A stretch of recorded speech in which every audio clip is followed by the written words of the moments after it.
Friends and students, बहुत बहुत स्वागत है आपका अपने ही YouTube channel Guruji for high school में। तो फ्रेंड्स, मैं आज के इस वीडियो में आपको घनमूल निकालने का एक शॉर्टकट तरीका बता रहा हूँ।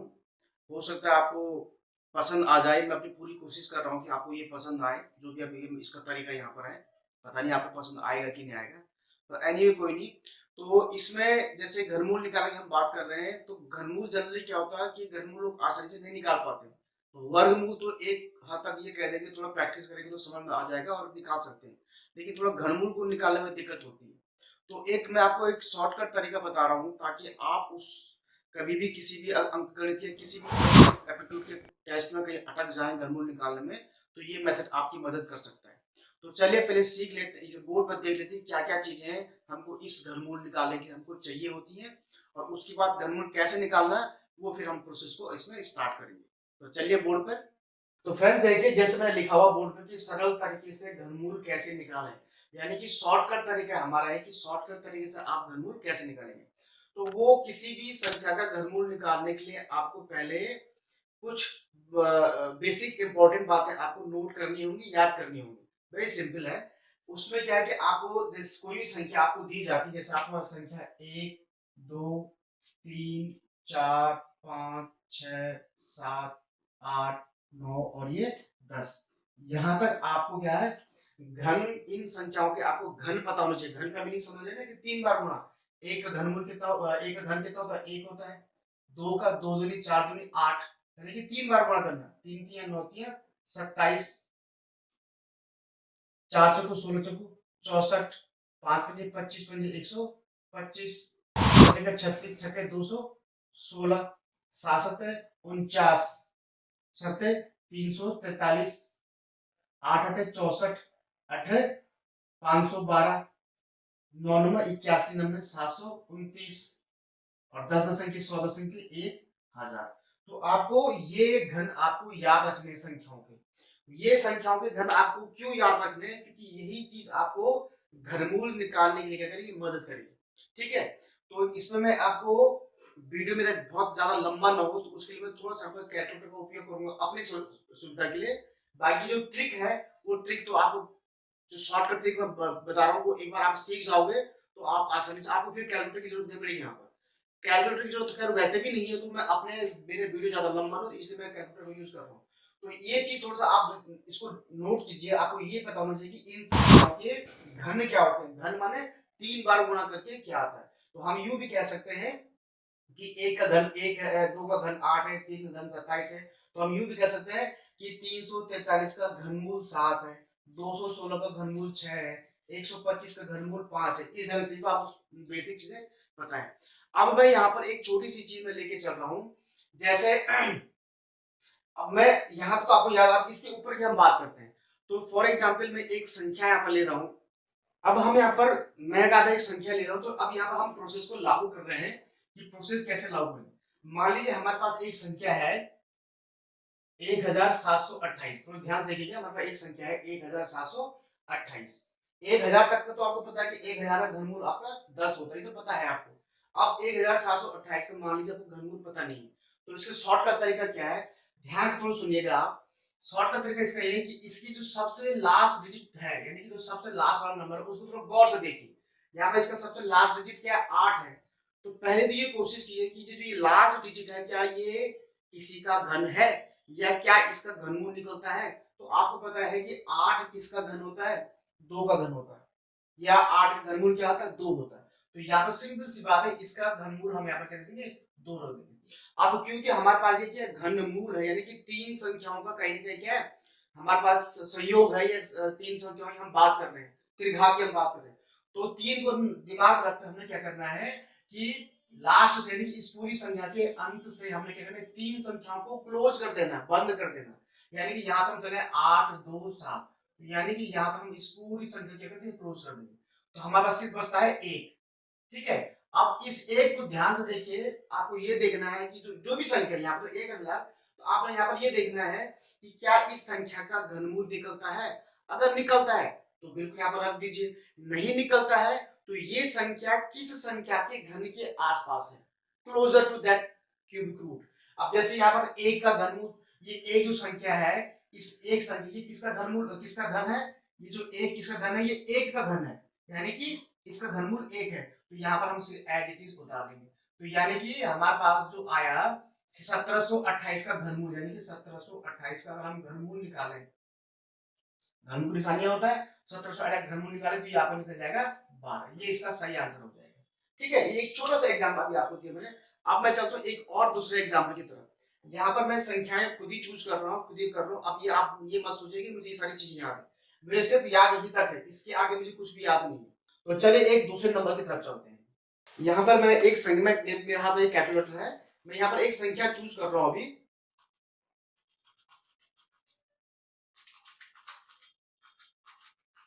मैंने एक संख्या चूज कर ली है, अब हम उसका घनमूल निकालेंगे।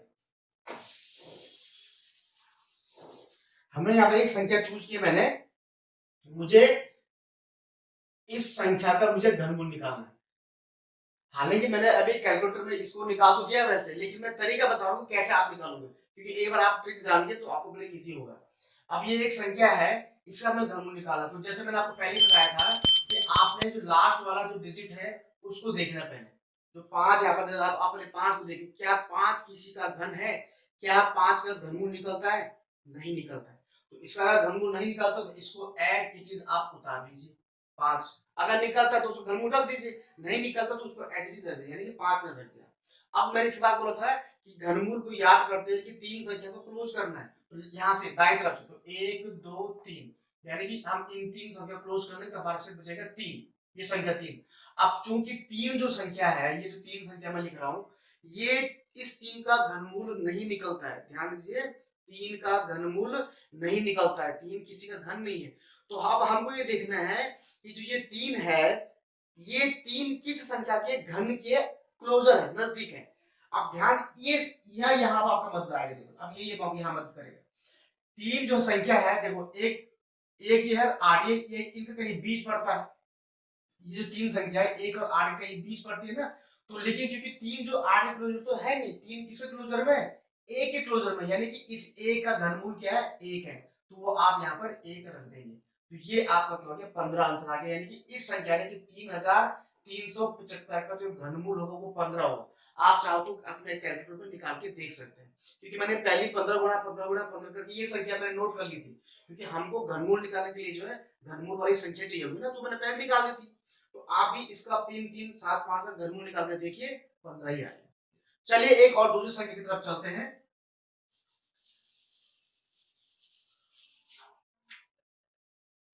मैं एक और संख्या चूज कर रहा हूं। आप ये मत सोचिए कि मैं कैलकुलेटर यूज क्यों कर रहा हूं। कैलकुलेटर में सिर्फ संख्याओं को यहाँ पर रखने के लिए यूज कर रहा हूं। बाकी ट्रिक के लिए तो जो मैं ट्रिक बताया वो ट्रिक है, मैं इसलिए आपको कर रहा हूं ताकि हमारा टाइम ज्यादा बर्बाद ना हो। मैं एक और संख्या चूज कर रहा हूं। मैंने एक और संख्या चूज की है 46656। मैंने एक और संख्या चूज कर ली है 46656। इसका हमने घनमूल निकाला। तो ध्यान से देखिए, इसका हमने घनमूल निकाला। मुझे तो आंसर पता से क्या होगा, लेकिन ट्रिक क्या वो ट्रिक बता रहा हूँ। जब ट्रिक आप सीख जाओगे तो आप खुद अपने कैलकुलेटर में निकाल के देखिए, आपका वो ट्रिक सेम काम करेगा, लगभग सभी नंबर पर काम करेगी ट्रिक। तो देखिए अब हमने क्या करना है, वही सबसे लास्ट वाले डिजिट को देखना है। 6 है, तो अब चूंकि 6 किसी का घनमूल, इसका 6 का घनमूल नहीं निकलता, तो इसको एज इट इज उतार दीजिए, 6 उतार लिया। अब मैंने आपको क्या बोला था कि दाएं तरफ से 3 नंबर को हमने क्लोज कर देना है। तो 1 2 3, ये 3 नंबर हमने ऐसे क्लोज कर देना है। ठीक है, तो हमारे पास 46 बच गया। हमारे पास क्या बचा, 46 बच गया। अब हमको ये देखना है कि ये 46 किसके घन के आसपास है। आप देखिए, 2 दूनी 4 दूनी 8 के नजदीक भी नहीं है, 3 के 9 के 27 के नजदीक भी नहीं है, 4 चुकू 16 चुकू 64, 64 से ज्यादा होगा, यानी कि 64, 4 चुकू 16 चुकू 64 और 3 के 9 के 27, ये दो संख्या है। यानी कि जो ये 46 संख्या पड़ रही है वो 27 और 64 के नजदीक पड़ रही है। हमने लोअर केस में जाना, 64 46 जो है लोअर टू लोअर, यानी कि लोअर यानी कि 27 तरफ हो जाएगा, क्योंकि कम है 27, यानी कि ये 27 से क्लोज पड़ेगा। और 27 किसका घन है, यानी कि 27 का घनमूल क्या होता है, 3 होता है। तो इसका मतलब यहाँ पर जो क्या उतरेगा, 3 उतरेगा। यानी इस पूरी संख्या का जो घनमूल होगा वो क्या होगा, 36 होगा। आप देखिए, आप अपने कैलकुलेटर में इसका 46656 का आप घनमूल निकाल के देखिए, 36 निकलेगा। चलिए एक और नंबर देखते हैं। यहाँ पर मैं रैंडमली नंबर इसलिए नहीं ले रहा हूँ क्योंकि कई संख्याएं, मैं उसके में कुछ एक ऐसी संख्या है जिससे घनमूल निकलता ही नहीं हो, तो हमारी ट्रिक वहां पर काम नहीं कर पाएगी। ये ट्रिक सिर्फ उसके लिए काम करती है जिन संख्याओं का घनमूल निकलता है। हमारा हमारा मेन मकसद क्या है कि सरल तरीके से घनमूल कैसे निकालें, यानी कि जिन संख्याओं का घनमूल निकलता है उनको हम शॉर्टकट तरीके से कैसे निकालें। चलिए एक और लास्ट नंबर में आपके सामने यहाँ पर नोट करता हूँ, देखते हैं उसका हम घनमूल कैसे निकालें इसी तरीके से।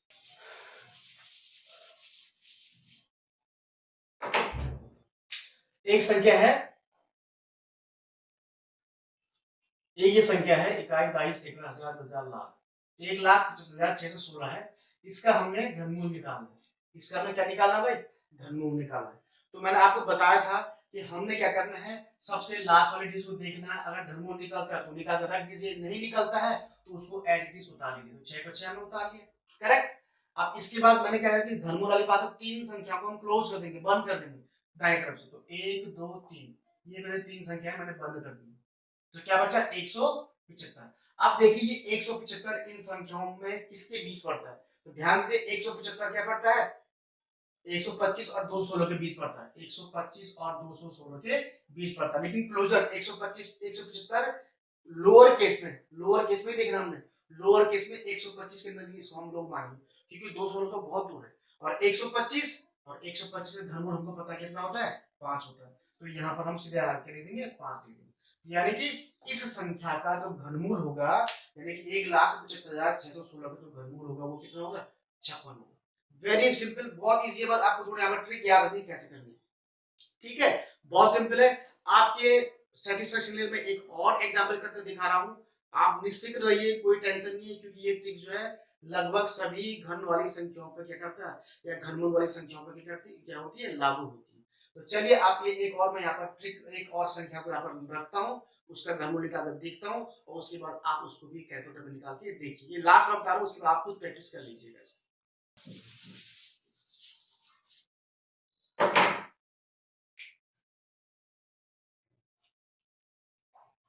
एक संख्या आपके पास है, इकाई दाई सैकड़ा हजार दस हजार लाख, 4,38,976। हमने इसका घनमूल निकालना है। तो बस सिंपल वही बात है, फिर लास्ट का डिजिट देखो, ये 6 रखा आपने यहाँ पर, क्योंकि घनमूल इसका निकलता नहीं है। उसके बाद 1 2 3 संख्याओं को आप क्लोज कर दीजिए। क्या बचा आपके पास? संख्या 438। ठीक है, अब ये 438 किसके बीच पड़ता है? 343 और 512 के बीच, 343 और 512 के बीच पड़ता है। लेकिन मैंने आपको बोला था इसको क्लोजर देखना है, यानी कि लोअर संख्या की तरफ देखना है, यानी कि हमने 343 देखना है। तो यानी कि 343 के नजदीक पड़ रहा है, तो 343 किसका घनमूल क्या है? 7 है। यहाँ पर ये 7 है। तो इसका मतलब सिंपल सी बात है कि इस संख्या का 4,38,976 का जो घनमूल होगा वो होगा 76 होगा। ये आप लोग अभी कैलकुलेटर में इसको कैलकुलेट कर देख लीजिए, इतना है। तो वेरी सिंपल, बहुत ही इजी है। इसी ढंग से आप आगे भी इसमें क्या करते हैं, सभी संख्याओं का घनमूल आप आराम से निकाल सकते हैं। तो जनरली बच्चों को जो एक तो जो एसएससी या जो और भी कॉम्पिटिटिव एग्जाम देते हैं जिसमें आपका क्वांटिटेटिव एप्टीट्यूड के क्वेश्चंस आते हैं, वहां पे ये काम आएगा। या बच्चे जो अपने अंकगणित, जो छोटे छोटे बच्चे हैं 10th क्लास के 9th क्लास के, उनको अंकगणित में या कहीं पे भी और जगह पे प्रॉब्लम होती है घनमूल निकालने में, तो वो इस मेथड को लगा करके अपना घनमूल आसानी से निकाल सकते हैं। It is very simple and very effective. मुझे नहीं पता दोस्तों, फ्रेंड्स, स्टूडेंट्स, आपको ये पसंद आया कि ना आया, पर चलो आ गया हो तो प्लीज लाइक जरूर कर दीजिएगा और इस वीडियो को शेयर भी जरूर कर दीजिएगा। और जो दोस्त, जो फ्रेंड्स, जो स्टूडेंट्स अभी हमारे चैनल पर नए आए हैं या जो पहले भी आ चुके हैं, अगर उन्होंने हमारा चैनल अभी तक सब्सक्राइब नहीं किया है तो प्लीज चैनल एक बार सब्सक्राइब जरूर कर दीजिएगा। और सब्सक्राइब करने के बाद बेल आइकन को ऑल पे जरूर क्लिक कर दीजिएगा, जैसे ये सामने ये तीर का निशान बता रहा है। तो बस आज के लिए इतनी, जल्दी एक नए वीडियो में आऊंगा एक नए क्वेश्चन के साथ और एक नए ज्ञान के साथ। तब तक मुझे अनुमति दीजिए। धन्यवाद।